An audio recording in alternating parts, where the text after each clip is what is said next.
Hello, what to say? Baby, I will be a michiao. Michiao, crab michiao. FM Bros, Matcha High Xposed GH. Subscribe to Badomane so, and the 2 man now saying Yakabi. Nigeria for a yafa kuyafa.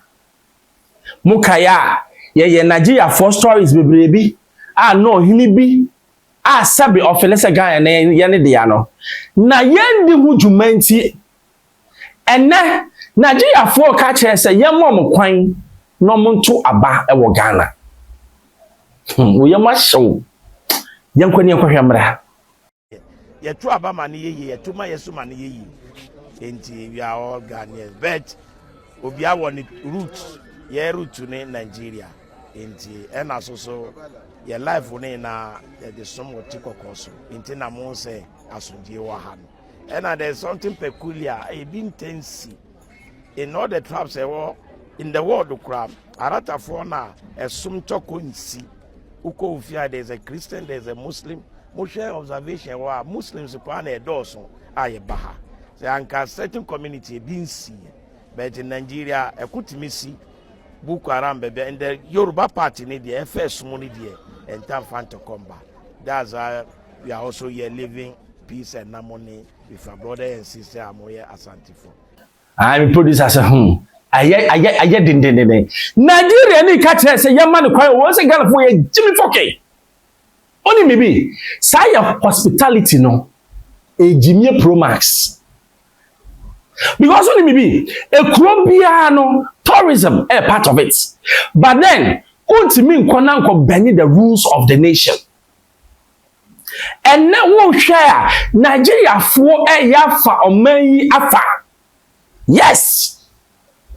What's na kwa business be a Nigeria ni she ho. A problem. Onim say and they dare to ask Ghanaians say, "Ye mom kwa no move to Ghana." Because they believe say, "Oma metna na sabi ye Jimmy." Enti ye mom vote. But Ghanaians are in a typical vote in Nigeria.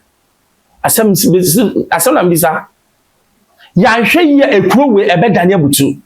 Na onim story when you may yanintino, Mamika Semincho. There is a bill in Parliament and a person you're passing. Nasa bill no, you're passing. Ghana one here, you win ye. Bill need patcher say, wait till you dual nationality. What won't you ask Mamincha was here? Dual nationality means that meeting in Ghana in my Nigeria. I just a meeting holding office in Ghana. That is what is happening.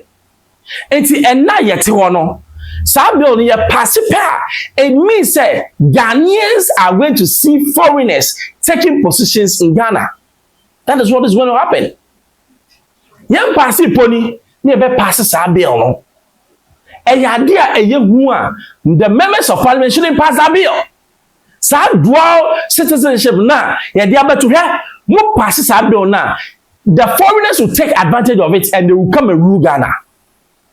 Because your system no and so loose to say people can infiltrate and do whatever they want. It's year because and then Nigeria for and the bonus to come and tell us say they want to vote. How dare you say Nigeria ni be on be choose young president in the Amaye? No wonder, but when you me blaming the politicians. Some time ago, no more Togo for abe vote. No one confer your friend Cote d'Ivoire for the abe vote all in the name of politics. And then sa ade na mo ye no politicians no sa ba no aso na mo ntwa. Nigerians no mo kasa because omo hu say na mo be pop mo chow so me vote nti and no they are bold enough to come and tell us say we vote because it has always been going on yen and no one will be ma yam show because Ghana na yen nyina ye chichire no eye kuro ba ko pe Nigeria for me a violent people omo nya nkofo a say ye dom chichire kuro me na meka when in Nigeria ni chichire kuro then you have to be ready say kuro no ebebo omo ye 419 akonfo wagadre it is a Ghana for ye nim ni a man Nigeria for kwan say sabe omo taking positions in our country and then to vote say Nigeria may choose president amame de tofi akwa become language no but when you na obetimi our he ene time where they be TV stations obi a show Nigerian film as if say Ghana is an extension of Nigeria. It's by extension of Ghana for TV stations that Jimmy Summer way to ya Ghana Nigeria. Anything that they are both but like I said na say na so be TV and in Nigeria movies we have to be careful. Say ya na it's all about profit making and making sales yeah the sekai ebedwa nanka. Aha Xposed GH FM Bruce. Subscribe, share, me to my now Sakabi.